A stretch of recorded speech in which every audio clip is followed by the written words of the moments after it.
Today was bad. Light work, people. Light work. Seems we're soft all over the pitch.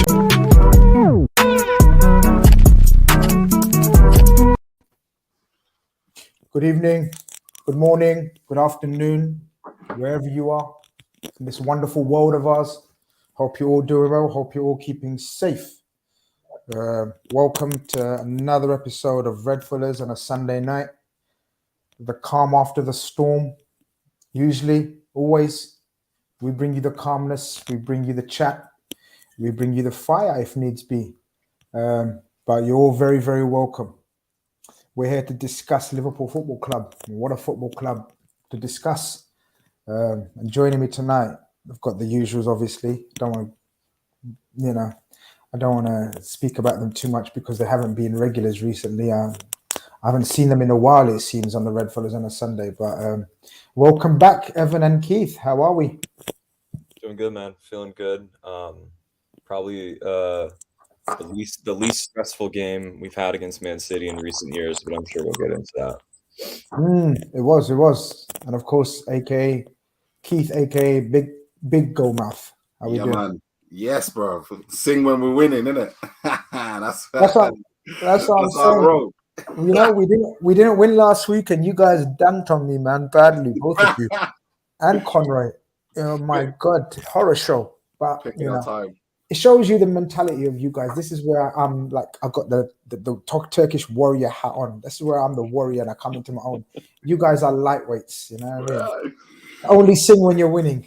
It's all right. It's all right because I'm gonna propose a show at the end of the season that's gonna be called Receipts. Yeah. Okay. Yeah. And I've been looking through. I've taken a lot of hassle in the chat. Shout out the chat. Hope you're all doing well.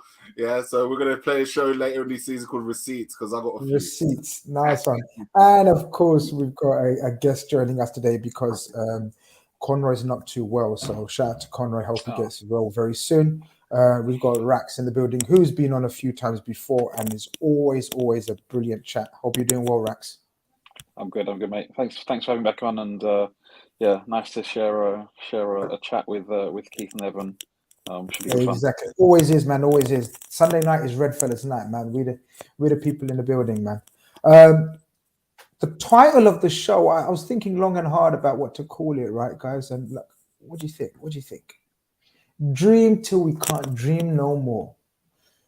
And Keith, I know, because guys, what we've been talking about, like in recent weeks, like obviously there's always, with all this quadruple chat from, yes, certain sections of the Liverpool fan base, yes, certain sections on sort of the Twitter sphere, but mostly it always comes from the media and other fans. Can they do it? Will they do it? And I've always had this sort of belief that you speak about it, of course, until you can't speak about it anymore. And I think that's the most logical way of looking at it, Keith, right? Because every week players and managers are getting asked the question. They're like, the manager's saying it's never been done before. The reason why it's never been done before, because it's a madness. You complete football if you do the quadruple, right? But then the players I'm hearing the players say, well, every week, with every passing week, we're still here talking about it. So I hope you're asking me the same question next week. And it kind of makes sense, right? Same with us. I hope we're still talking about it next week. But this week, we pass another test. We ride another hurdle. And we end up in the FA Cup final. How did you feel at the end of this week? Look, I think that's what we're here for, right? We're here to talk about the dreams, the aspirations, the gas. You know what I mean? Put the red tinted glasses on and preach until we can't preach no more. Obviously, the players have to be professional. You know, they're all PR people nowadays. You know, they probably all got the same answer written on the script. It's interesting what Van Dijk said, though, when he says, I don't want to talk about what could happen. And for me, that line there is just elite mentality. It's not a case of what could happen, what may happen, what might happen. I believe those boys believe that they can win. I think, what is it now? Is it 7 games left? Really? I think it's minimum. In the Premier League 7. Yeah. We've got the FA Cup minimum, so that's 8. We've got 2 semi-finals, 10. Yeah, and a final. Sorry, 2. So we've got 11 games as a maximum. Potential. Yeah, But we potentially. guaranteed 10 games. Guaranteed 10. Yeah. Guaranteed If 10. we get to, yeah. And look, I mean, 10 to mere mortals would be quite a daunting prospect, but not to a Liverpool team who went on and won 10 games in a row in a bad season to finish 10th to finish third last season. So, you know, we've got it in us to dream, man. Honestly, like, the mentality of these boys is just ridiculous. It's off the chain, and I think, you know, it's just the perfect storm at the moment. After this weekend, I knew we would beat City. Honestly, I knew we would beat City. And at this stage, it's not even about ability anymore. It's not even about who's got the world-class players, who spent the most amount of money. It's availability. The fittest squad that survives will do the madness, in my opinion. And so far, we're winning that battle. Fair enough, Evan. How did you feel, man? Watching? You did promise to wake up and watch the domestic small trophy, but you did promise to wake up. I hope you did wake up. Hope you felt the passion and the tension well, there wasn't so much tension as we discussed off air, but hope you enjoyed the passion and the celebrations aftermath, and you felt connected to a domestic trophy finally. Yeah, I mean, we're here, and I'm taking. I'm just dinking my cake like I dinked you right there. Yeah, you did. But yeah, you know, we're here now, so you got to take it seriously. And you know, my whole stance on the cups has always been, you know, if we go out in, you know, October to a League One side, then whatever. But we're here now, so let's take it seriously. And we haven't been here now in the domestic cups for quite a long time. I mean, 10 years since we were last in an FA Cup final, something about around that. So yeah, Against Chelsea, I think. yep. So an entire, you know, decade has gone by without one of these occasions, and you know we've already bagged one of them, so we might as well get the next. And I said this last time I was on here, Grizz. We're a generational team in a generational position. We need to take advantage of it. You know, it's not just the Premier League we're still in, or just the Champions League we have a shot at winning. If everything's still on the table and we carry the biggest, one of, if not the biggest stick, then we obviously have to fancy ourselves to win it all. So that was sort of my mentality going into the tie with City. And, you know, I respect the FA Cup because I'm just barely old enough to remember when the FA Cup was still like a pretty big deal. You know, probably up until like the mid 2000s or so. But people who are even older than me can recall an era where winning the FA Cup was up there with winning the Premier League. So, I have nothing but respect for people whose like first memories of football are going to an FA Cup final or something like that, or seeing their team win it. So I love the tradition and the nostalgia around it. And I'm so glad that the best Liverpool team of my lifetime, at this point, should be favorites to win it. Yeah, absolutely. You've come back nicely. I think you've won this campaign, this early start to the campaign and this REDFELLAS show. I think you've won a lot of people back. So good on you, pal. Rax, I wanted to come to you before we go to you. MSV Boss says, good evening, everyone. Blessings to you as well. Ready for another great show. Can someone help me? And you know, I'm an honest guy. If I don't know something, I say it. I don't pretend to know everything. What country flag is that? Barbados, isn't it? Wow. Pretty sure it's Barbados. Okay, if people in the chat and if MSV Boss is in the building, so shout out to Barbados, man. Big up Barbados. Big up. You know, it's always good to if not know, ask and educate yourself in every walk of life. So I could have just ignored that and pretended I knew what that was. And now, okay, people are saying, okay, Avi's saying Bermuda, which is wrong as usual. So when Avi speaks, everyone just, you know, to double check it, right? You just double check it. And of course, you know, people that know are saying Barbados. So shout out to Barbados. Big up Barbados is in the building as well. Rax, how you feeling, my friend? When was the last time we spoke? It was on a pre-match show, wasn't it? Before a Champions League, a Champions League game, was it? I think it was a Champions League game. Your memory's better than mine, Grizz. But the point being, whether it was a Champions League game, whether it was a league game, whether it was an FA Cup game, can't remember now. The point is, we're here, still here. and we're still in the same situation, which is we are still in the hunt for every single trophy that we entered at the start of the season. How good does that feel, my bro? Yeah, I mean, look, I think the team, Evan's right when he says we're a generational team and we have to seize every opportunity we can to win silverware. But I still think that even though we know that about our team, for us to be in this situation is a surprise because none of us expected it. But when you're so close to winning everything, you've got to go for it, right? We're in the final, we've got to go to win it. We're in the semi-final, we've got to give 100% to get to the final. We're so close to winning the league title. If we don't do that, and of course, when I question that, obviously we are going to, and the team has that mentality. If we don't do it, then we're in the wrong sport. But obviously, we know Jurgen and the boys; they're going to go for everything. Virgil's right when he says, we'll take one step at a time, we'll take one game at a time. But we're here to dream. We're fans. If we don't dream, if we're just going to sit here like miserable fuckers and just worry about everything and say, oh no, moan about, then what's the point? Like, enjoy it. And if we don't do it, if you aim for the sky and you don't get there, then fair enough. That's what happens. But just enjoy the ride. And I don't know. I think it's going to be a special season, man.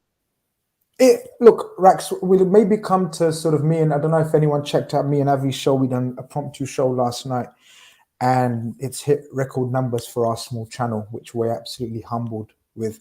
But it was quite the show. And one of the major debates we had was in terms of how do we deem success and failure in terms of describing this season.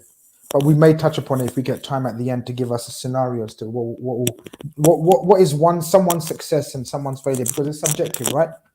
So we may discuss that. But people, if you haven't checked out last night's show, you need to go and check it out. It was pure fire. Me and Avi, he got me rattled. It's good. It's fine. It's fine. No, big up Avi. He got me rattled. But I think I'm winning about 58-2. So it's okay. Keith, as always, on the eve of this game against Man City, on the back of the week before the league game, which was by far the more intense, the build-up, the nerves around it, the jeopardy, what was at stake, all of that made that game the game of the season, decade, whatever you want to call it. People gauged it differently. This one, I think I went into it, I'll speak for myself, I went into it far more relaxed, far more casual about it, and thought, let's see what happens, because I knew we're not going to play as bad as we did in that first half. I knew Jurgen Klopp learns from his mistakes a lot. He's a quick learner. And then we saw the lineups, and I felt absolutely positive. And I thought to myself, if we don't win this, I'll be disappointed. How did you feel? I felt that I, first of all, should say thank you to the devil himself. And that is Diego Simeone, because Diego Simeone dragged Manchester City into hell, and they came out the other side and they were battered. And the minute that happened, as far as I was concerned, I was very confident going into this game. Man City and Liverpool's legacy is that if one should show up without their firepower, without their legs, then the other usually destroys them. It happened to us when we decided to turn up to Etihad last season with a makeshift back four and all sorts of injury problems, and they absolutely blew us out of the water.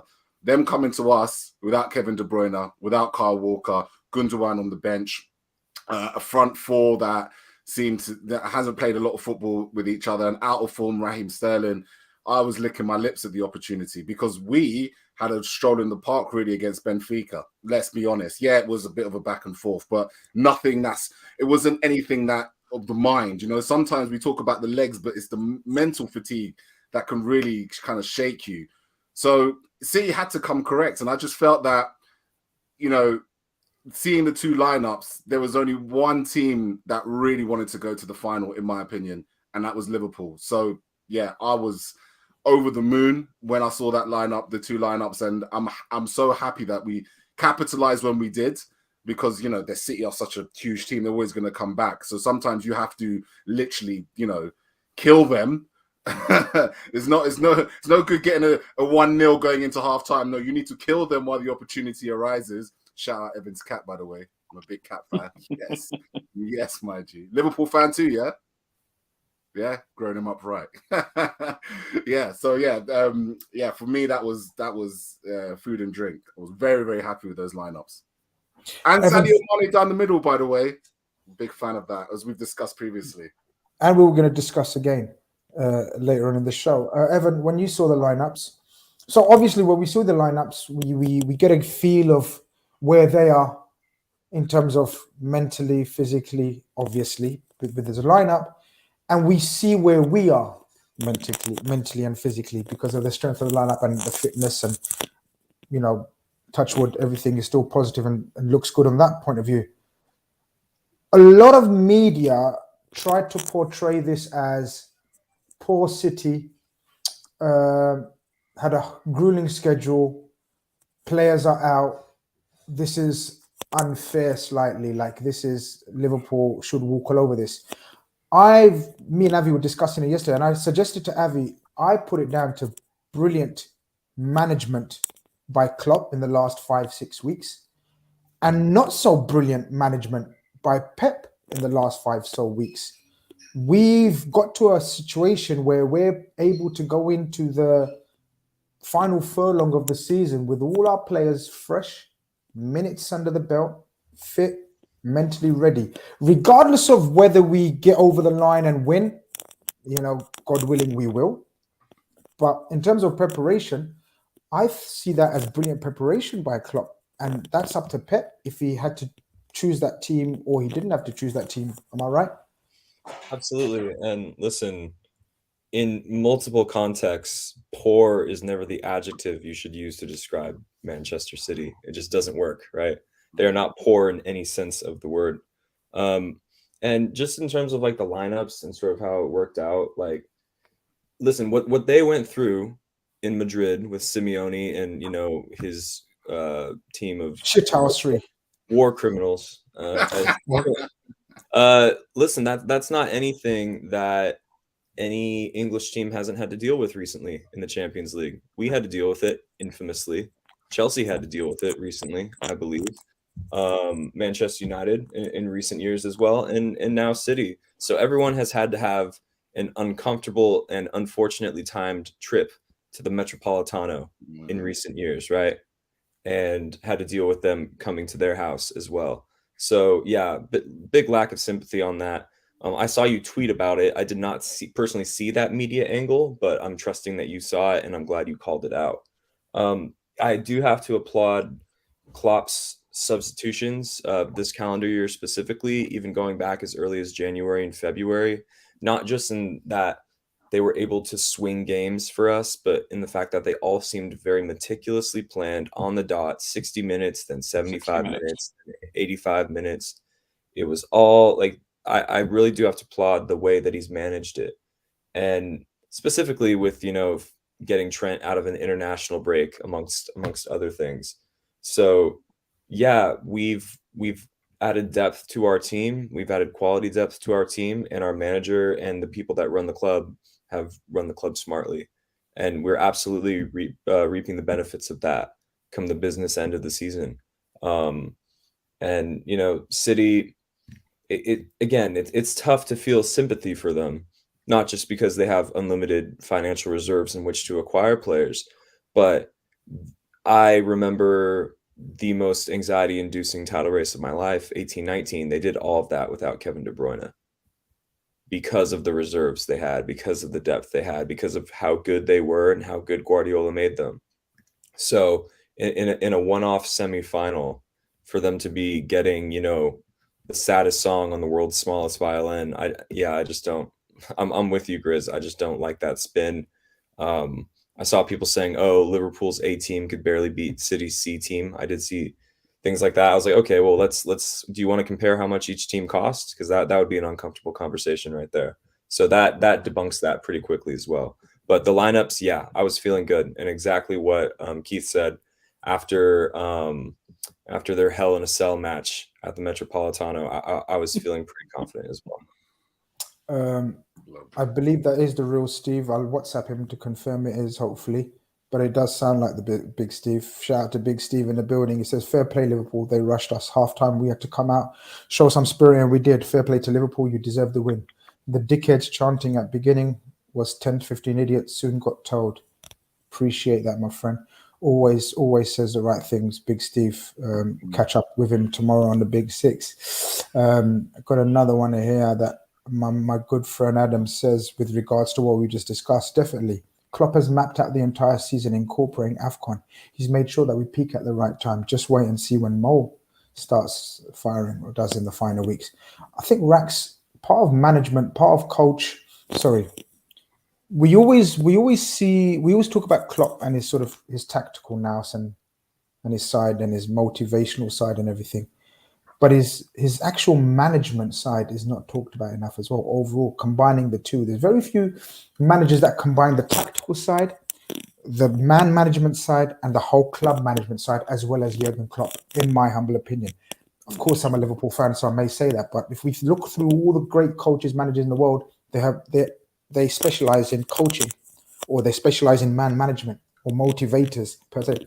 Our one has got a very good balance, I think, of everything. And this phase that we're seeing in this season, on the back of last season, Rax, what we know was a horror story, I think it's elevating to a different level in my eyes. Yeah, but I think the thing with Jurgen, you're absolutely right. The tactical side of the game, and some people say that he's perhaps not the strongest tactically, and that may be the case. I think no one can really argue in terms of his man management ability. I think Nagelsmann said football management is 70% about man management and 30% about tactics. I think that's true to a certain extent, but it's also about so much more than that. It's about leadership of a club. Like Jurgen Klopp is the leader of Liverpool Football Club, and that's not just a team. That's us as supporters. We wouldn't swap Jurgen Klopp for any other manager in the world. And then aside from that, it's his open-mindedness to new things, like the way that he's not obsessed with controlling every aspect of the football club. He's happy to bring in people like, or not bring in people, but work with people like Michael Edwards and all the support staff. In the summer, bringing in like injury specialists and recovery specialists. He knows that in a modern day football club, you can't be responsible for micromanaging every small centimeter of a club. You need to be able to distribute some of this responsibility, and his open-mindedness to take on other people's opinions. And I think maybe in past years he hasn't rotated quite so well, but I think input from other people, input from perhaps the new recovery guys or the people who are responsible for player welfare, that's yielded. And ultimately, he's not stupid. He knows that there's so many games. We need to be in a situation where we can keep as many people fit for as long as possible. And actually, we're going into this stage of the season with a fully fit squad. And can you imagine? And not just that, arguably a better squad than City. When you take all those facts into account, the financial aspects of potentially coming with a stronger squad than City, and managing the human resources required at this stage of the season, battling on four fronts, it's an incredible job. And rivals aren't gonna talk about it too much, because I was just on a space a minute ago saying that debating whether Jurgen Klopp has underachieved. But shame on you. That's not. But shame on you. But yeah, we're here, and I think we're also being quite balanced in our assessment. And I don't think anything I've said is outrageous. It's not outrageous, because the way you assess it and the way you look at it is you see the facts in front of you, and you see where Keith, I come to you in history. Any team that's sort of been on for the quadruple has withered away, and we're at a stage where we are now one League Cup in the bag. We are now in the final of another domestic trophy, so potentially we have the minimum of 2 domestic trophies in a season, and we know at worst we could finish second, and we have a semi-final against a team, without sounding arrogant and a foregone conclusion, we expect to beat over 2 legs, right? So therefore, that's a potential 3 finals. Sorry, potential another 2 finals and a league title race with a team so scared about that league title race. They dropped their keeper. They rested their 2 centre backs, and they didn't risk their best midfield player. That is our doing, Keith, if you know what I mean. That is, we forced that upon them. It's either risk them and risk us overtaking you in the league, or risk them in a cup that, if you think your squad's big enough and strong enough, come and play us. Because, hey, we didn't have Jota, Matip, and our club skipper playing. So the diehard Reds like myself can throw that back in their face and say, well, potentially we had 3 first-team players that we chose not to select as well. So if you chose not to pick 4 players and one was injured, we can go tit for tat, right? In any argument. We can. What fascinates me the most, though, is this is an evolution. You know, this is not Liverpool. This is going to be our peak powers. If we don't win any of the next 3 trophies over the next couple of months, then all of a sudden this is it, and the team's going to break off tomorrow. You know, who's to say this can't happen again next season? Why not? This squad is so good. We've got players in positions that people could only dream of. People are dying for a Fabinho in the position. They're dying to have the midfield rotation options that we have. You know, there's going to be big money spent on wing backs in the summer to start to play this new modern football that everybody wants to do, which is maraudering fullbacks. We've got 3 of them. You know, we've got centre-back options just coming out of, you know, whether it's Konate, Van Dijk, Matip. Like, our options have just been so well purchased, and it's because of it's a collective. You know, in life, you cannot do things on your own. Or any businessman you've ever seen, any footballer, look at the footballers, the ones that have become successful. Rarely have they had to do it alone. They've had their parents that sacrificed their entire lives to drive them up and down the country, to go to all the training, to all the training facilities and push them. The investment, the management, there is a team behind success, right? And that's what's more important than just having the individuals. And I remember when we spoke about this a while ago, and just wanted to come back to it because there was an NFL owner who said, at the end of the day, like, the cult of the manager in NFL, they don't really understand it, because actually a lot of the decisions are made by a team of analysts in the background, and a lot of the time the manager is just the face. And this is the evolution of football which we're going right now. The cult of manager being the be-all and end-all for everything that happens in the club is gone. It's over. It is about the assistant coach. It is about the fitness coaches and telling Jurgen Klopp, listen, you can't play Sadio Mane for 60 minutes in this game. He often refers to it, doesn't he? Yeah, he's almost like, I'm not allowed. They'll tell me off if I play them. Yep. Right. And that's big Jurgen Klopp, being told by a person. And, you could argue and say, well, the fitness coaches, they're not football men. Do you know what I mean? They're not, we got to win this game. Right? The classic, that kind of philosophy. And that takes a massive amount of humbleness for people to turn around to you and say, your decision is wrong, when you're the highest paid man in the position to make the decisions he does.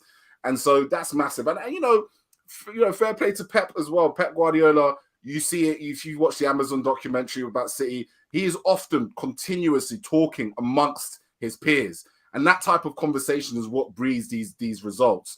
So it's everybody's involved in this particular success.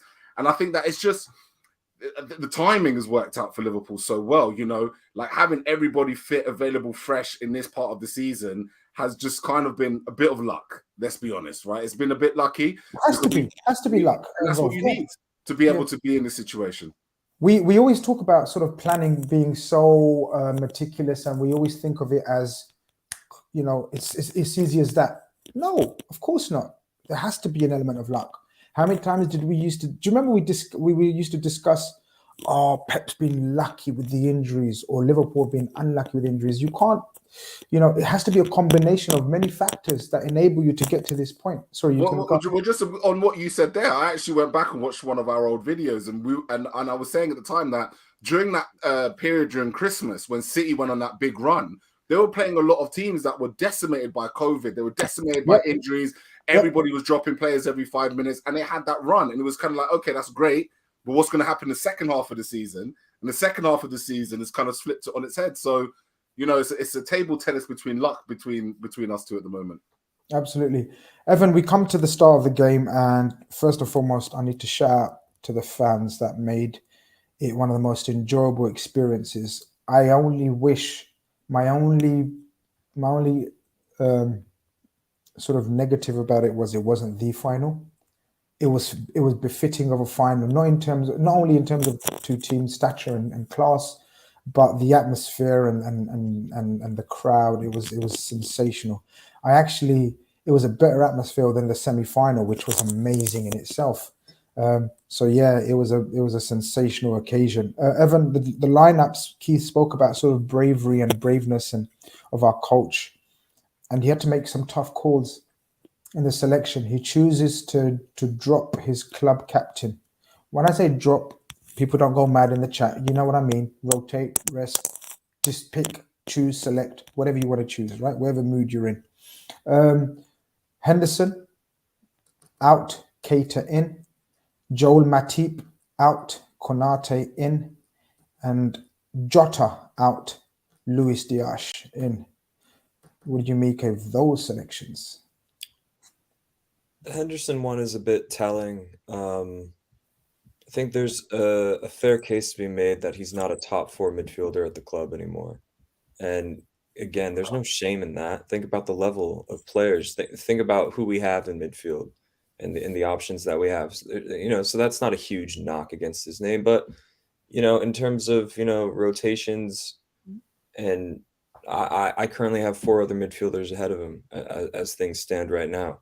So that was a bit surprising, though, because you would want your club captain to be in the biggest games. And if Henderson did start a Champions League final tomorrow, I wouldn't be the least bit surprised. The Jota one I thought was a bit curious. Some of these, which ones are tactical and which ones are sports science related at this point in the season. It's got to be tough to distinguish. I would have expected Diogo Jota to play, maybe off the left, but I am a big fan of what Sadio Mane has brought through the middle when he's been asked to deputize there. I believe that's 9 games as a center forward for Liverpool this season with 8 goal contributions. So it's not always the dazzling, aesthetically pleasing Sadio Mane of years past, but it is unorthodox and oddly effective, and it clearly seems to work, and it works in the eyes of this elite coaching team as well. So who are we to argue with it? When I was talking to just a collection of fans, not just Liverpool fans, in January, I said that Ibrahima Konate has been one of the signings of the season. And there was a couple raised eyebrows because, you don't expect rival fans or non-Liverpool fans to be experts. You know what I mean? They don't watch literally every single 90-minute, game. And those of us who have watched have realized that Konate has barely put a foot wrong as a Liverpool player. Walking into this defense, which has been well publicized, the challenges they face and the line that they play and just who we are as a team, what's asked as a center back. At 22, he's looked leaps and bounds ahead of the measuring stick for him, which was Dio Upamecano, who went to Bayern Munich. And I said in January he was one of the best signings of the season, and his case has only strengthened since then. So seeing him start in an important game against the likes of Manchester City, it didn't invoke the same reaction in me that it would have invoked in maybe October or November. He's, his stock as one of Europe's top elite under 23 center backs. I think it's a bit lonely at the top for Ibu Konate right now. And a lot of that has to do with, where Liverpool are. Like I said, generational team, generational position, but take nothing away from his own contributions. The guy can't stop scoring goals.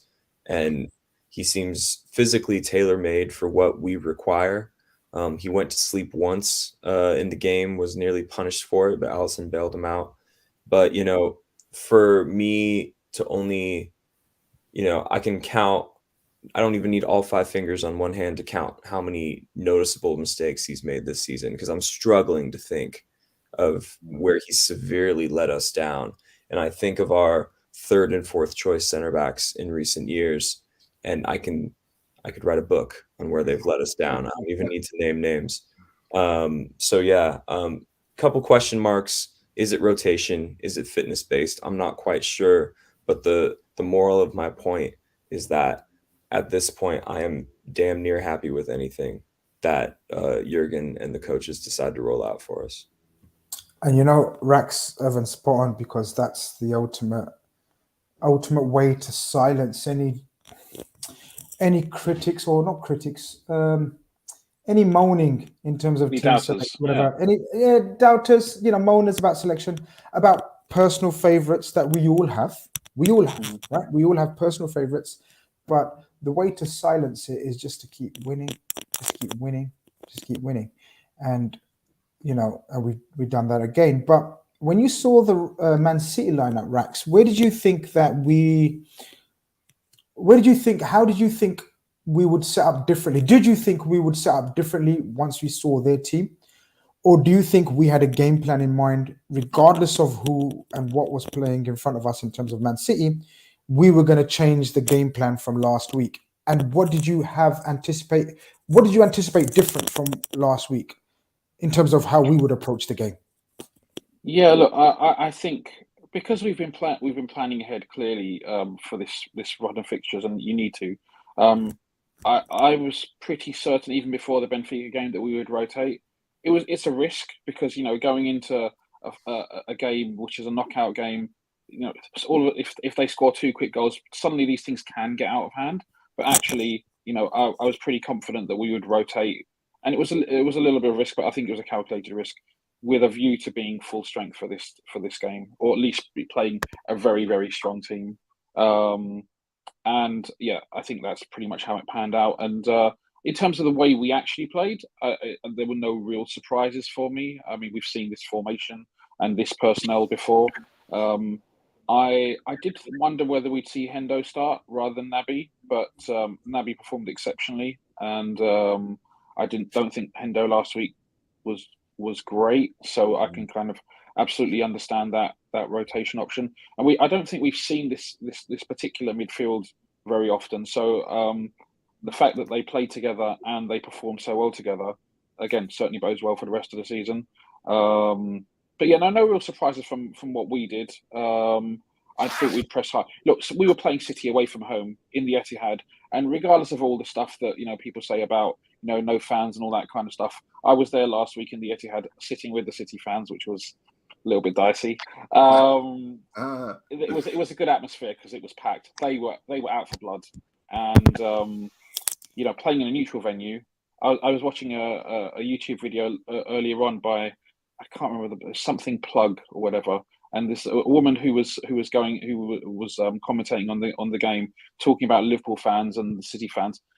Basically, I'm going to paraphrase, but she was saying that the sound from the crowd, from the Liverpool crowd, struck fear into the hearts of all Manchester City fans. And I think, you would be able to describe it better, Grizz, because you were there, but it seemed to me that when it comes to neutral venues, or when it comes to a neutral venue, then it's very different. City, especially in their own backyards, is difficult. But we stepped up yesterday, and we did everything we needed to do.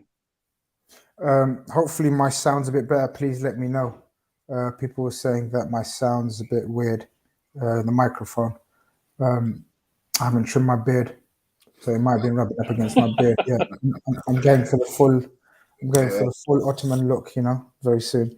But Keith, Rax says that he didn't expect much different from the way we would set up and play, and obviously the atmosphere and the favourable crowd in our favour. So in terms of numbers wise and passion wise and noise wise would have helped. I think from a motivational point of view, I think from a psychological point of view, I think we would have wanted to absolutely start totally different from the way we started last week, and I knew we would get that. The way we started off, Keith, I can't remember on a game of this magnitude a better pressing, a better intense in terms of the opposition being the quality that they are. I can't remember a better opening 45 minutes. Maybe if I calm down and think about it, there may be better performances. But from a live performance, definitely, we were absolutely on fire in that first 45 minutes, weren't we? Well, let's not even go 45 minutes in that opening half an hour. Yeah, I mean, it's interesting talking about the stuff that we've done before. It kind of reminds me of, like, the Roma first half at Anfield. We've done this to City before at Anfield as well.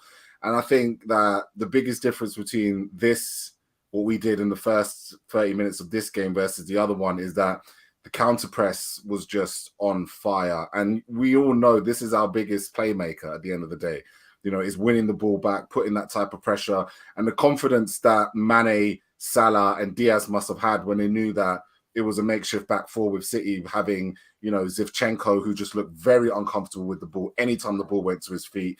You've got no Rodri. You've got John Stones and Nathan Ake, who are decent players, but then you got those goalkeepers, Zach Stefan. Now all of a sudden, you as Liverpool players are playing. You might have probably seen this, Chris, a little bit more with live, but I would have loved to have seen a bird's eye view of how far we were stepping out in the Etihad versus what we did at Wembley, because it just felt like we felt confident enough to take more risks.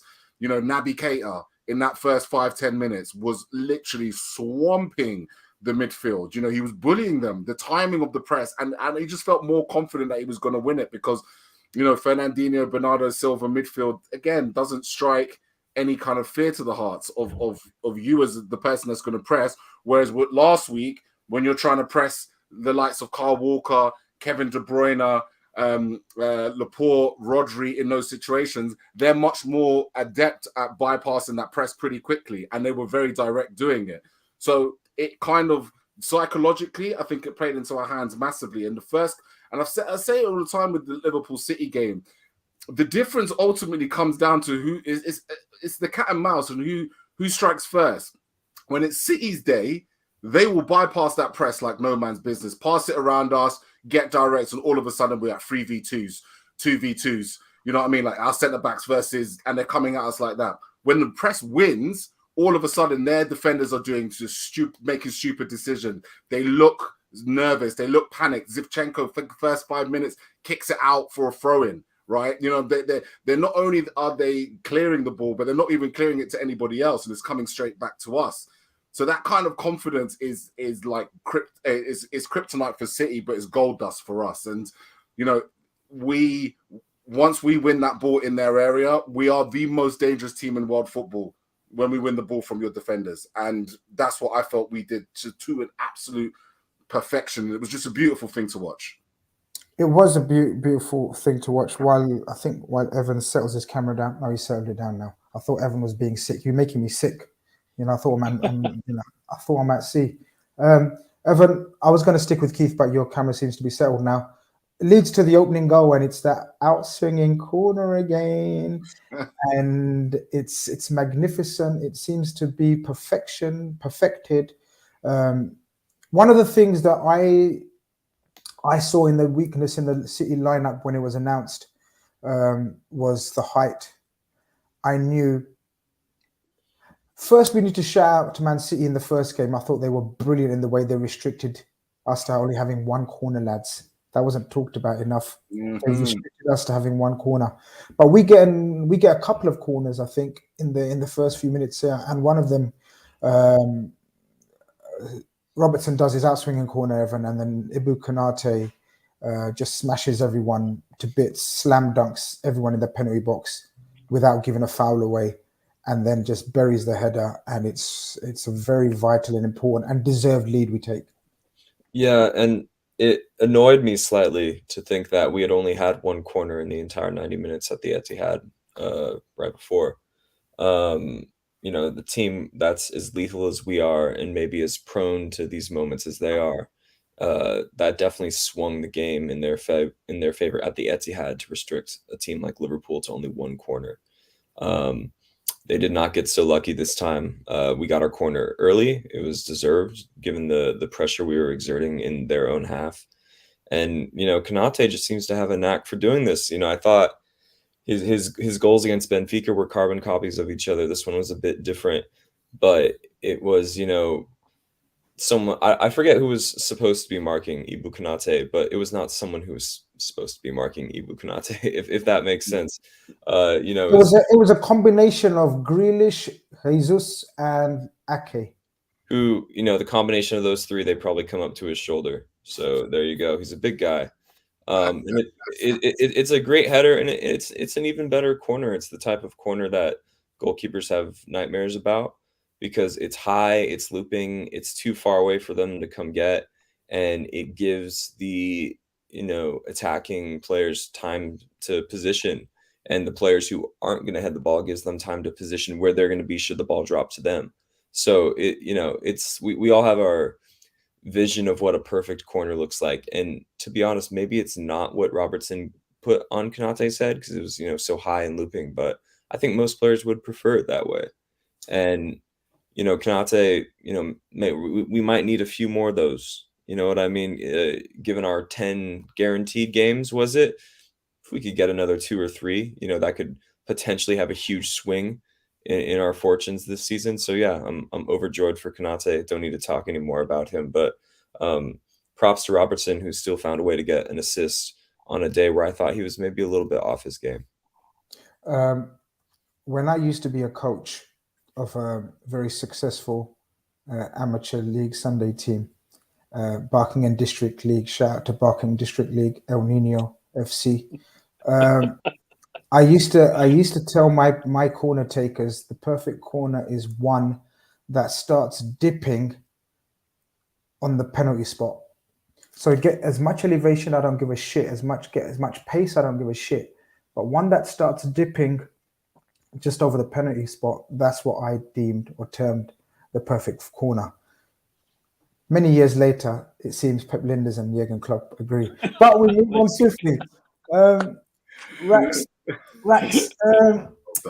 we spoke about the press, and we spoke about the opening press, and of course, Rodri out and Fernandinho in makes a huge difference for me. Rodri is, if not first, second best DM in world football.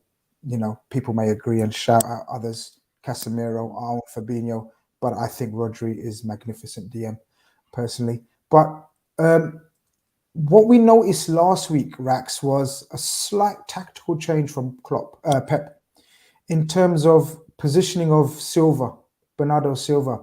Instead of as a roaming 8, he was deployed more as a partner alongside Rodri, and he pretty much played the same role this opening 45 minutes. But to counter that, I thought Klopp chose Naby Keita, and I think he had a word with Naby Keita to give us the most powerful, intimidating, energetic, pressing performance. Don't let Bernardo Silva turn, breathe, see anything. And I thought he'd done a fantastic job. And as a result, Man City just didn't have an outball. And as a result, inadvertently, we see the second goal of Sadio Mane. Yeah, look, one thing Naby has got is energy. And when he's fit, he can buzz around players. And it doesn't have to make crazy tackles, but just little nicks, things that will destabilize a player, and from that he can go and win the ball, or from that we win the ball back as a team, and we're all of a sudden we're going from the rear of their midfield, and we're onto their back four. And I think this is where Naby was really, really good yesterday. It was obviously something that had been targeted towards, but it's one thing being told to do something on paper, but another thing to go and actually execute on the pitch. In the madness that goes, obviously City like to get a lot of players in and around midfield and keep possession and keep the ball moving. And it's very easy. I think last week, one of the things that disappointed me about the first goal that we conceded was Thiago. City got the ball, and Thiago tried to get in front of KDB to intercept the ball, and KDB, as a result, turned him and was basically running at our back four. And in those instances, it's very easy to get overexcited and go for the interception rather than holding your position or taking a more defensive position and trying to nick it in the second instance. And I think that's what he did really well. And there was a really good attack that we created, which like you said, resulted in the goal. And his contribution yesterday was really, really positive. And if we can get more of that Naby for the rest of the season, it bodes really well. It bodes really, really well. It bodes really well for his career at Liverpool as well, prolonging his career. You know, many will say that he's deserving of a new contract because if we analyse and if we deepen, he has actually remained quite fit this season. And every time he's been picked, he hasn't. I said it on the show last night. The worst performance of Naby Keita has dropped to 6, in my opinion, and yesterday was an 8/9. So anything between 6 and 9 in a Liverpool midfield is what you want, on a consistent level. Sticking with you, Rax, I'll give you the Sadio Mane actual goal, and if there was anyone deserving of a goal of that manner, especially, it was Sadio Mane. Yeah, look. Are you talking about the goal where he closed down Stefan, or the one? That one. Volley? The pressing, the reading of the press and everything. Yeah, look, you saw. It wasn't Mane. It was Jota last week, but I think it's something that we've said to the guy who's playing the furthest forward centrally. If you think there's an opportunity or chance to press the goalkeeper, do it. If it works, it works. If it doesn't work, it's not the end of the world. Jota tried it and they got away with one last week, Man City. This week, obviously, Stefan's not quite as good as adept on the ball as Edison, and they paid for it. And Mane, it's very easy to sit back, and because when you're playing at such a high intensity, anyone who's played football knows, to keep making that effort to close down a goalkeeper when all he has to do is ping a ball 10 yards to the left or 10 yards to the right, or just lump it. Yeah, or just exactly, just lump it up.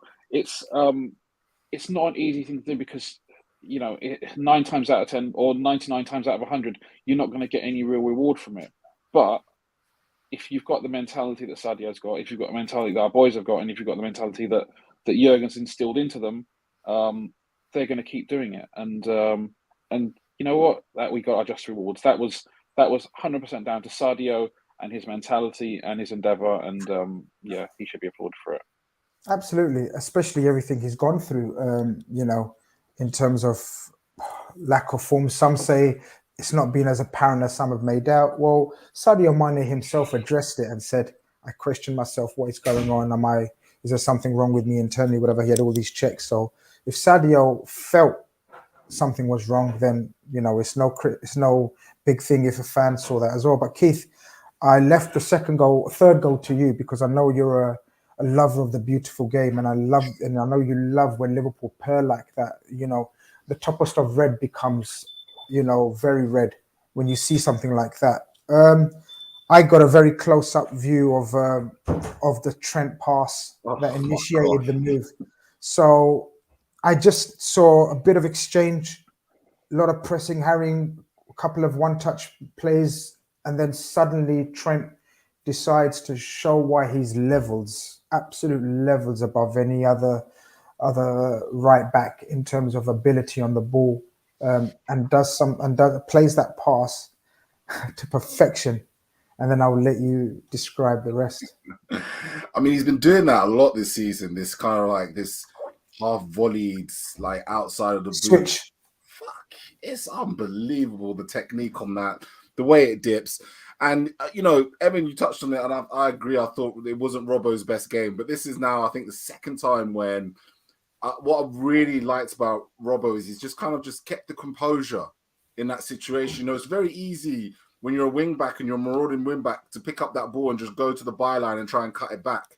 But he keeps the ball, and he keeps the ball moving between him and Diaz, right? Rotating, keeping the ball alive, keeping it going.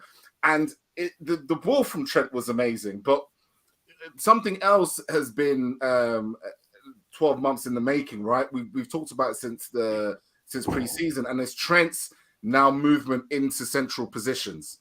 Okay, nobody's right back in the world is picking up the position he picks up when he does the 1-2 with Thiago, right? And that for me is intelligence, because he sees an opportunity to be in an effective position. not be stuck to the wing backs position. And that again is just crazy amount of football intelligence, because you're grown up in football, right? If you play on the wides, your position is on the wide. You very rarely come central. Like, what are you doing if you come central? If you come central and it doesn't go your way, all of a sudden pundits are saying, how well Trent's left his position. He should be in the right back position. He's in the center, and City have counter-attacked and scored. So he's in a situation where he could take a lot of criticism for being where he is, but he trusts himself to be there, and him being there was essential to that whole goal. And another thing, we've never had a player like Thiago play for Liverpool before. I almost think to myself, David Silva, when we were in for him back in the day, that maybe this is what David Silva might have been like for us. Playing like someone said, someone said this about Diaz, but I think it'll probably be the same with Thiago as well. They could play football in the phone box at the end of the day. Their touch, their ability to play themselves out of tight situations, and then to have the ability to elevate that pass. Now, to do that in its own right, again, you'd question it. You say, why don't you play it on the floor? But it was the perfect opportunity for Sadio to take it first time. So there's so much going on in what looks like a simple move, but actually there's a lot of players doing things that make the finish for Sadio a lot easier, even though it was a very difficult finish on the half volley. And the main man does it again. You're right. Sadio did come out last season and he did say that there was issues with his form, and we all saw it. I mean, he didn't score in a lot of games last season, but I think this season, Sadio's significant strikes keep totting up. And since, it's almost like Roy of the Rovers, the old comic books, right? It's almost like Sadio had like an arc, right? You have your Batman arcs where he goes off to Africa, right? He takes Senegal to their first African Cup of Nations, and he comes back. And ever since he's come back, he has been on fire. And something else about Sadio yesterday, we've criticized him a lot, maybe he doesn't look like the same Sadio in terms of his first touch, his movement on the ball, his dribbling, his protecting the football when it comes to him. Yesterday, all of that was on show. It wasn't just the goals. It wasn't just the pressing. It was the general, what he was doing when he was in possession. He was just so dangerous, and he absolutely deserved that goal. And he deserves to, ultimately, for me, this was the Sadio semi-final. Because of what he brought to that table in that first half. Brilliant finish. And, what a player. What an unbelievable player. I want Evan to... I want Evan's opinion on a couple of things before I go to Evan. Moti Tarek, who was a caller in on Thursday's call-in show. Where are we? Friday? I don't know what day or what time it is. It's bank holiday weekend. This is what happens. Plus fasting. But Moti, shout out to Moti. He says it wasn't 3-1 because he predicted 3-1, but it was a win, eh? And we also played more with the ball and smarter. We are taking all them trophies. You never walk alone. Keith touched upon about sort of Sadio Mane and the rejuvenation of Sadio Mane as a player in terms of his confidence and his output and his efficiency. I want to ask the question that we've kind of touched upon in recent weeks, Evan, and it's going to come to a head, I guess, in the summer, but let's just touch upon it now. Sadio's form and performances as a central striker at the age of 30, I think can help us in the transfer market in terms of I think we have an experienced attacker. I wouldn't say number 9, but someone who's showing he is a very quick learner and is learning the art of playing that number 9. I think he will be hungrier, as was shown, because Rack said making those presses isn't easy in the heat, time and time again. But the fella showed he's got the hunger and desire to play in that position and to press in that position, the keeper, and he got his fair rewards. I just think overall, Evan, there's an absolute case now for saying we have our number 9 or one of the options for a number 9 going into next season, and that option is Sadio Mane. I think we have 3 viable options at number 9. We went into the season with 2. Jota increasingly became an almost central exclusive player for us. And obviously Firmino, his unique role is through the middle. And then Sadio, asked to fill in when Firmino had his injury issues. Like I've already said, it's unorthodox and it's not always pretty, but it's clearly effective. It's a different type of element to what both Jota and Firmino bring. They all bring a little something different, and it's all effective in its own way. So I think we are absolutely blessed with options through the middle. And when I look forward to the summer, I'm not thinking about central strikers. I'm thinking about another Luis Diaz, someone who's an out and out wide man. You know what I mean? Like someone who is as exclusive to the wing as Firmino is to the middle, if that makes sense. Centrally, I just think through what all the current three options bring, what more could you want? You have your hugely unique false nine and likable role of Firmino. You have the poaching ability of Diogo Jota, the energy that he brings and athleticism. And then with Sadio Mane, you appear to have a little bit of everything. You have that experience that you touched upon. He's now 31 doing this role. He's lost maybe a yard or two, but he's still rapid. I've been impressed with how strong he is. He seems to be an absolute tank, and it seems to be so hard to push him off the ball. So yeah, just through what they bring, it's not something I'm going to be paying attention to too much, or I'm not going to be watching the other hot strikers this summer go to different clubs and thinking, oh, that should be us, because we have what we need in that. Within. Yeah, within. Definitely when it comes to, Liverpool fans who like transfers so much, they hate the word internal solutions, but we have some incredible internal solutions for the number 9 role. And it just seems to be situational, depending upon the game, depending upon the opponent, depending upon the condition of the 3 players who are supposed to play there. We have a lot of complementary options. So yeah, I'm feeling extremely relaxed about it. There's 360 of you in here. Bless up, big up all of you lot. Smash those likes, please. We're having a lovely chat here about the best team in the world. So all we ask for is a like. Helps with the algorithms, apparently. So hit up. Rax, just very briefly, I wanted your opinion on that before I go to the next point. But just very quickly, what's your take on the Sadio Mane and this rebirth, rejuvenation as a central player as opposed to the wide man, but obviously can still do an able job when Luis Diaz, for example, doesn't play there or Jota doesn't play there? Do you agree that it suddenly puts the priority for a central striker low down in the pecking order? Potentially. Obviously, all this kind of feeds back into maybe the contract situation as well, because he'll have only 1 year left on the contract. So do you offer him a new deal based on what's going on? Put you on the spot here. What do you think? What do you do?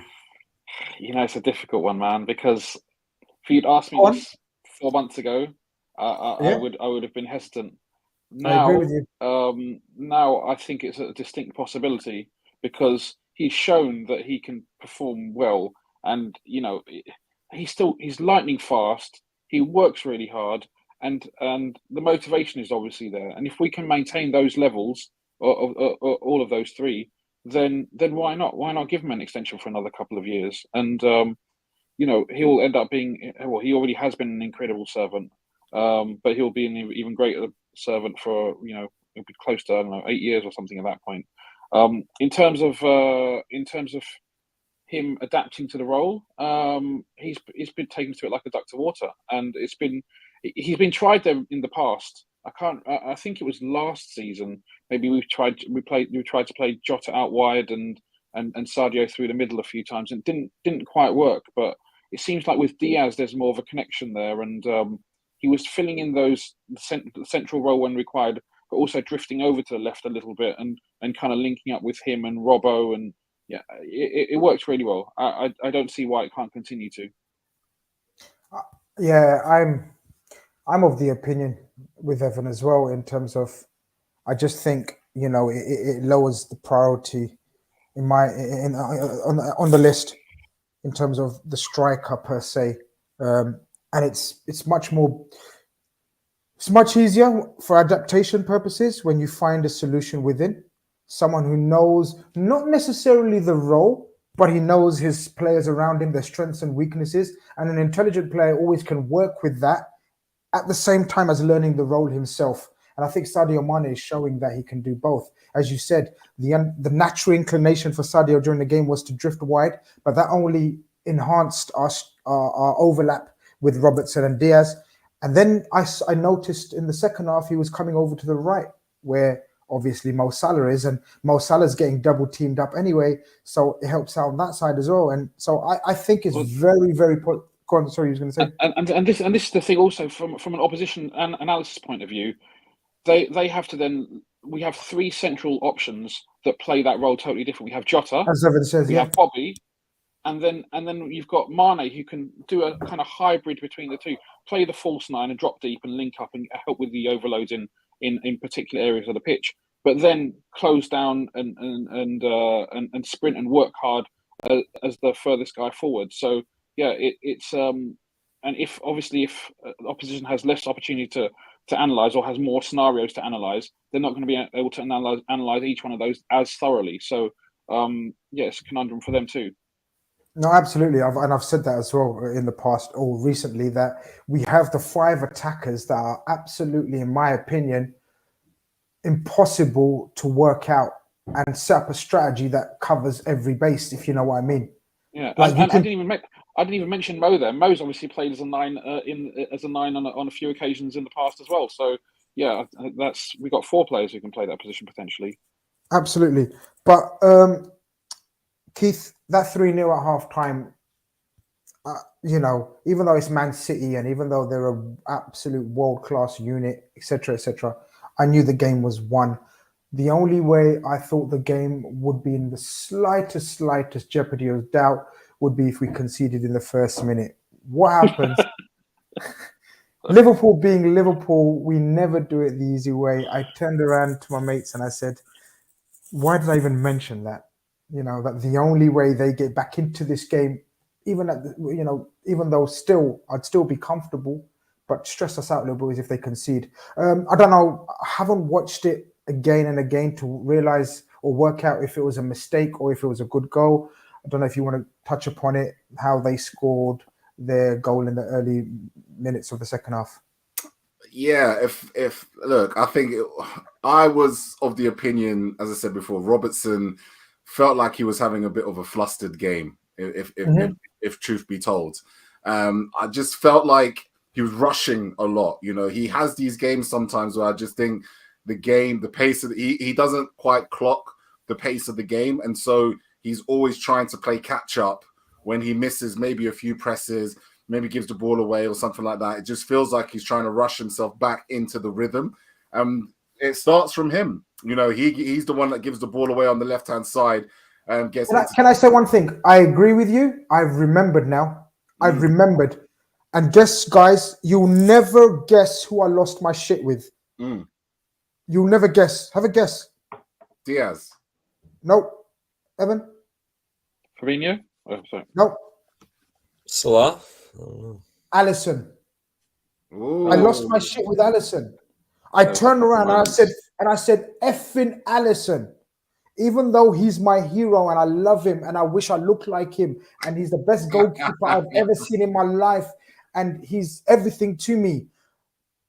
He was annoying me with his distribution, with the ball at his feet. He wanted to emulate Edison and who's the other guy, Stefan Effenberg or whatever his name was, Zach Stefan or whatever his name, whatever his name was. He wanted to outdo them with the ball. I just thought that pass was unnecessary, where he just chipped it over to Robertson and gave it to Robertson at such an angle and a bounce at a pace that it already. And I agree with you, Keith, and Evan said it earlier. Robertson seemed rushed in everything he was doing. So to give him a pass like that at that time, I thought was unnecessary. He could have just cleared his lines at that point because it rushed Robertson into making something that he didn't have to make, if you know what I mean. Maybe I'm just making sense in my own head. But Robertson felt the need to do something when he got the ball. And he lost the ball and then And look, credit to Gabriel Jesus again. I don't get it with Pep Guardiola and Jesus personally. I don't understand it. I think he's a phenomenal striker when running behind the lines. He does it to us all the time. Because at the end of the day, then there's the second phase of play, right? The second phase of play. Now, we usually catch most strikers get caught offside in that situation when the ball gets played. Gabriel Jesus, you see the movement. He tucks back in between so Van Dijk, when he's gone to press the ball here, you've got Konate on that side. He tucks back in to keep on side, makes that run. And then, it's brilliant finish by Jack Grealish. Again, he's off balance when he's taking that shot, right? Like, he's almost looks like he's going to fall over. And to hit it from the top bins outside of the boot, it's moments like that you see why they pay £100 million for him. So as much as, yes, we can obviously see faults from our own, you have to remember, again, it's the side that we're playing. Like, these guys are ruthless. 9 times out of 10, Liverpool would have either won the offside or the shot that was taken by Jack Grealish gets taken by somebody else and they either hit the post or send it wide. But when you give Man City that type of possession, they will kill you. And quite rightly, they did in that scenario. So you knew they were going to come back into it. And it was just so quick. Like, I went to the bathroom, I come back, it's 3-1. I'm thinking, what the fuck is in here? Like, Jesus Christ, you know what I mean? To give me 5 minutes to at least get into the game. And from there, the tables did turn, in my opinion. I thought second half, it felt just a little bit like, okay, City have got a little bit of wind here. And what's the point necessarily of us sacrificing a 2-goal lead? And I think that's when you get into the situation, right? As players who play this high pressing, high line, tempoed game, it's kind of like, what do you decide to do in this situation? Do you decide to still go all out and try and get the fourth? Or do you actually just try and hold up, set up shop? And I felt we grinded that next 15 to 20 minutes out. And again, again, legs. It's not about talent. It's not about legs. It's not about price tags in those situations. It's about this. And Wild Boys have been in this situation so many times before. And now what we're seeing when they get to these stages now is the experience over the last 5 years of being in these scenarios and seeing us through in that situation. And that makes it even more impressive, in my opinion. Evan, I think they got the early goal and there was an absolute lift for them in spirits, in mentality and everything. But I thought it was brilliant management by us as well, because I think we matched that mentality. We didn't let them get a foothold in the game. They may have had a bit more possession, but I thought we got into our defensive shape, our press very, very quickly straight after that, and pretty much controlled the next 20 to 30 minutes, which was vital. Absolutely. I thought, the game management in particular was just extraordinary. It was at such a high level. And I just did not believe for 1 second, at least in the first half, that Man City were ever going to come close to scoring. Oh, okay. It just based on what I was watching. Of course, internally, you're still playing Man City. There's always that paranoia that they can hurt you. But just based on the flow of the game and how we were managing and owning the midfield and making Fernandinho look like he was about 50 years old, I just never feared them in the first half. The second half obviously got a bit sloppy, but you're right, that 20 to 30 minute period in which we absolutely dominated the game, you got to give credit to Klopp, but you also got to give credit to the players on the field. I thought Fabinho was comfortably the best midfielder on the park. We talked about how great Naby Keita was, but Fabinho just had a field day. But he owed us that game, right, Evan? He owed us that from last week. I mean, yeah. I mean, none of them owe us anything, but you know what I mean? He would have been disappointed in his performance last week. And I think it showed that he played like a man possessed this time. He knew himself that wasn't Fabinho last week. Yeah, he absolutely, again, you don't want to pick on Fernandinho too much because he's ancient, but he absolutely gave Fernandinho a clinic in holding midfield play the other day. So hats off to him, because plenty of people have talked about Mane and Konate and Keita, but I need people to recognize Fabinho when he's brilliant, even if it means we have to recognize him all the time. Yeah, I was with you. I said it in a few WhatsApp groups that Fabinho, and people were waxing lyrical about Naby, rightly so, waxing lyrical about Thiago, which Rax is going to come to now. But I was waxing lyrical about Fabinho because this is a wild hot take, maybe, but when Fabinho doesn't play well, he plays shit. Do you guys know where I'm coming from Well, with this? yeah, but Am I sounding like an idiot? So when Fabinho plays well, he's 8+. When he doesn't, which is 8+ is when it's usually 75% of the time. When he doesn't, he throws a stinker. Like it's such an obvious stinker. That's the thing I can't wrap my head around. But yesterday, that was the 8, minimum 8 rating. Sorry, Keith, you was going to say something. It does, because what his job is to do as a football player is, our centre backs are so high up the pitch that the minute he gets bypassed, the minute he mistimes a tackle, then all of a sudden it is 2v2. Yeah. And the job that he does means that I'd love to think of an analogy off the top of my head, and I can't think of one, but it's just like his mistakes are probably the most obvious out of any of our 11, because his mistake, and so when he's world class, that's world class timing. It's the timing of the tackles. It's the timing of the interceptions. It's the timing of being in the right place at the right time to protect Virgil and Matip, who are only two defenders. We play like a 2-5 whatever, right? So that's where I can see where you're coming from in that sense, but I sympathize with him because his errors glare the most. Do you know what I mean? I hear you. Yeah, I hear you. That could be as well. But Rax, the other midfielder that we haven't touched upon. So we've talked about the brilliance of Naby Keita, who would have been under pressure because he took the place of his captain, skipper. Fabinho deserved and owed us a better game from last week. And I mentioned the preview that our midfield will not put in a show like they did last week. It will be a different performance in midfield. And so it turned out. Thiago was the other midfielder, and he was, I thought he slowed us down way too much. We should have been winning 5-0, not 3-0 at halftime. I think he slows us down. I don't think he's got the legs to play in the Premier League. I don't think, we should have bought him. I mean, all of these shouts at the start of the season, like, you need pace and energy and power in a Klopp team. And, we're not sure. All these pundits and experts were telling us this, Rax. The last 10 games of last season showed us a glimpse of what this guy can do. And then this season, he's turned up in a semi-final against Man City and been the enabler, I guess, to a performance that I couldn't.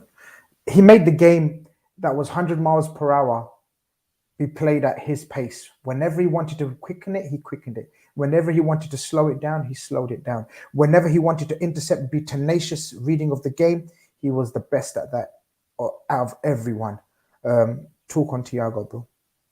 Yeah, Thiago's a magician, man. What can I say? Thiago's the kind of guy. He's like Messi in a way. He's why we love football, because the things he does, they make you gasp. They make you kind of all warm and cuddling inside, if you want to put it that way. Because he can do things with a ball that most guys can't, most players can't, top level players can't. I remember being on the terrace just before we played Chelsea, the first game, 3 games into the season, I think it was, and the Chelsea fans were like going into on Thiago, and I said, look, this guy in the last 10 games of last season, we won 8 and drew 2. He was our best player. He made us tick. He was the guy who, I think, more so than anybody, even though he wasn't, scoring, assisting directly, he was the guy who helped us more than any get top 4 and top 3 actually.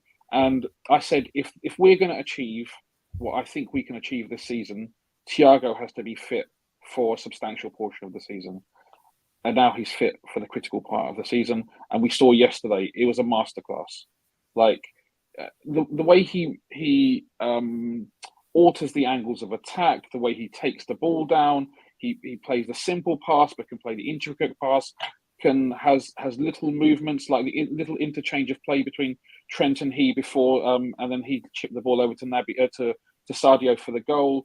All these are just things that they look so simple and they look so elegant, but it takes a special football brain to be able to appear in those positions and execute those passes. And he's just a joy, man. He's just a joy. Like, we haven't had, actually, in the Jurgen Klopp era, we haven't really had a player like him. And I can understand why some people would have questioned the signing, because he's not a blood and thunder, rock and roll football kind of guy. But that also shows, again, just going back to Jurgen, that it's not just, rock and roll football. There's a method to the madness, and there's a I don't know, a bit of Mozart behind the motorhead. Yeah, and he's brought that to the table, as you said. And it's good, Rax, you touched upon that interplay with Trent for the goal. My mind's gone blank. For the goal that Sadio scores. And guys, do you know what it reminded me of? I don't know what Evan calls it out in USA, but used to. If used to let me down on this, it's the last ever appearance that you guys make on this show, right? No but did you guys ever playing with your mates headers and volleys? Yes. Yeah. Oh, headers and volleys, right? What Evan, and people in the chat, people in the chat, hit me up if you know what headers and volleys was. There may be different names for it, right? But basically, Evan, the key to this was there would be a goalkeeper, and there will be 2 or 3 of you playing, right? And you're on the same team, and you can only score with a header or a volley. So the purpose of the game would be to keep the ball up, and then eventually when you get within a strike, where you can strike it with a volley or score with a header. Hence, it was called headers and volleys. Thiago is the one player who, I mean, you think to yourself, why did he chip it up to Sadio like that? Why did he just put like height on that pass? He could have just simply passed it out to him. Thiago read the gameplay and knew that Sadio is in a position to volley that or get a strike on. It's all here with him. And the IQ needed for that is beyond mere Premier League footballers. It is, isn't it, lads? It's trust. It's trust. So again, everyone was piling on Thiago last season. Give him some time. Let him trust his 60 players. seconds was another name. Sorry. 60 seconds. So, yeah, Evan, you only have 60 seconds to do it in. Yep. I used to. This feels cruel, Grizz, because you know damn well there wasn't any heading or volleying going on in American playgrounds. So, I will share this small anecdote though. You say you can only score with a header and a volley. Tell Pops it was brilliant. Tell him about it. He will love it. He will love the simplicity behind the genius behind it. So we'd get together, 2, 3 of you. You have a brilliant goalkeeper, and then it was called 60. You only had 60 seconds to score with a header or a volley, or you're out. Brilliant. Grizz, I will say at under 10, under 11 level for American soccer, I was so dominant that after scoring 6 goals and a half at halftime, my coach would send me back out there, and he's like, in the interest of not being cruel, you can only score with your left foot. Nice. In the second half, I scored a hat trick with my left foot inside 10 minutes, and he subbed me out. So. Amazing. But yeah, look, it's as someone says, it's so South American. You know the way he done that, and that was brilliant. But look, back to the game, 3-1. I'm like Evan, even at the ground. I was very calm. I thought our game management between that 50th minute to about the 75th minute was very good. We make a couple of substitutions. They don't have an effect on the game adversely. We have a couple of counterattacks where Virgil in the interview afterwards said we should have killed them off, right, Rax? We don't manage to kill them off with the counterattacks. And then if you don't, you're always going to be susceptible to a late goal that could put you in a perilous position. But even though they scored, it was like an injury time. I knew the game was won after the dominance we showed in the majority of the game, right? Yeah. Look, I wasn't really concerned. Like when it got to 80 minutes, I thought for these guys to score 2 goals in 10 minutes when they didn't really do anything up until that point, aside from the goal in the first minute of the second half. So I was pretty chilled. I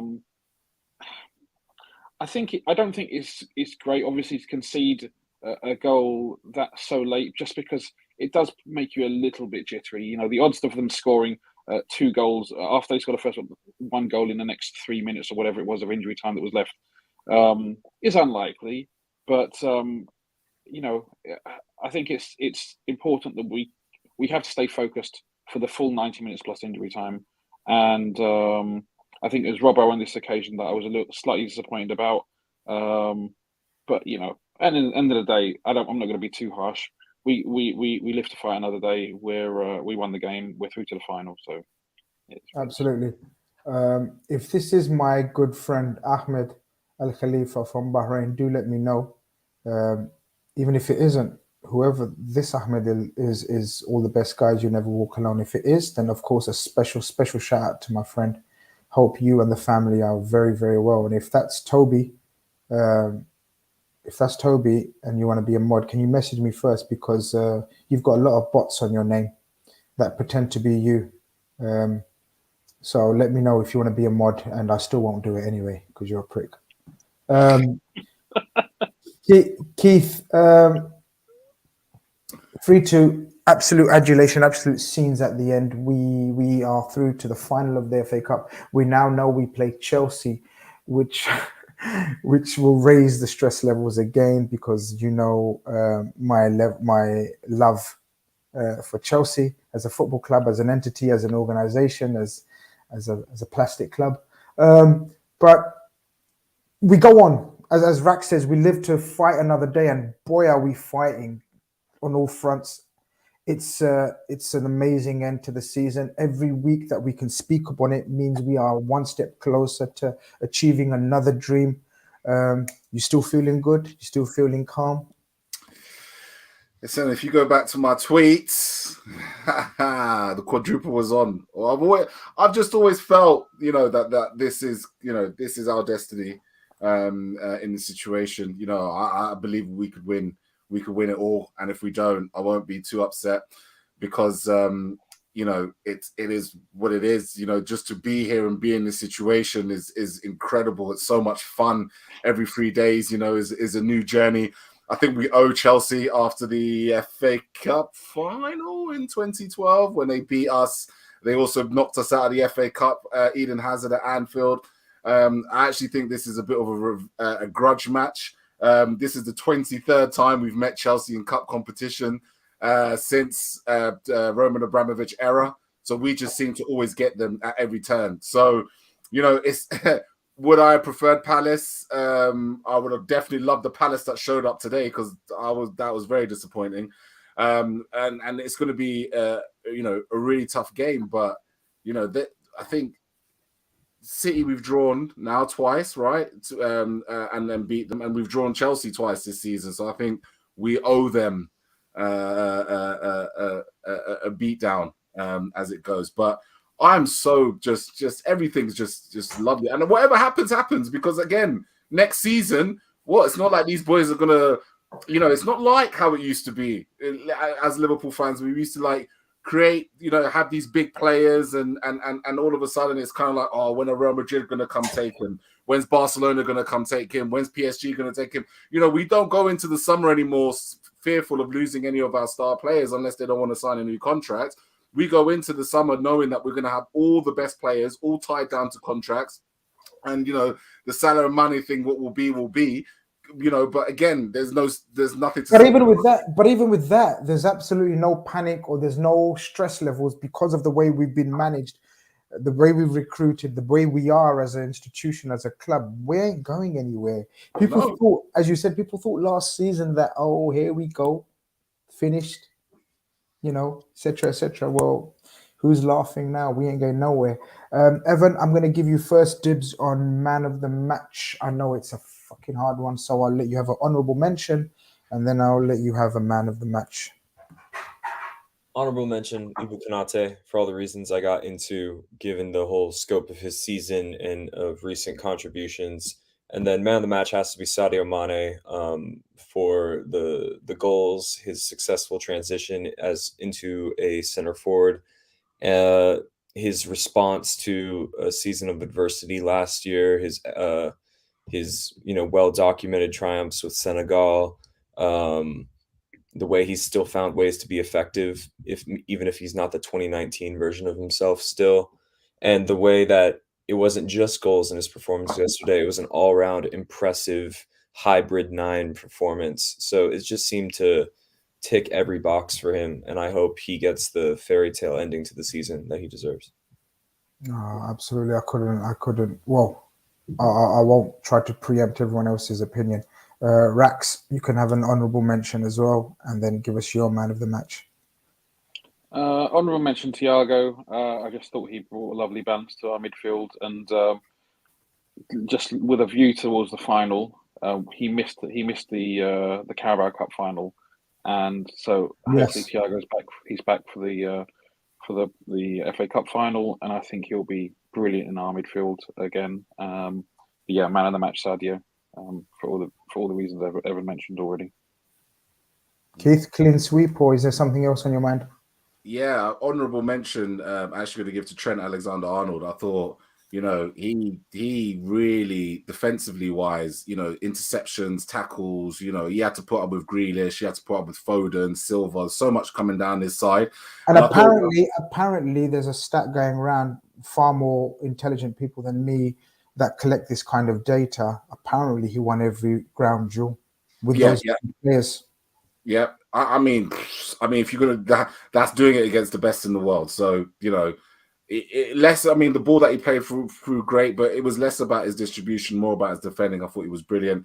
And the man that I have been defending all season on this channel over and over again, and I've said that this man is doing things, and he's doing it, and he's doing it slyly, and he got his 20th goal, 20 goals this season.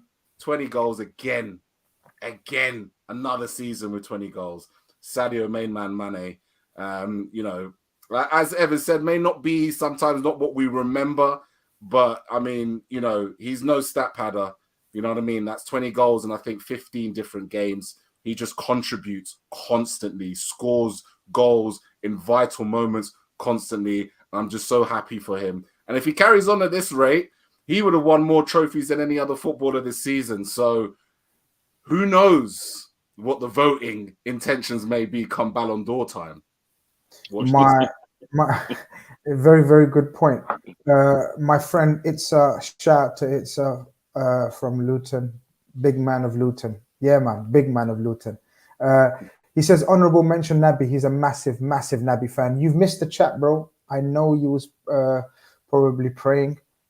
You've come back and you're probably angry now that we're speaking about everyone else but not Naby. Trust me, we gave a glowing tribute to Naby. Naby was, and deservingly so. I thought Naby was magnificent, absolutely magnificent.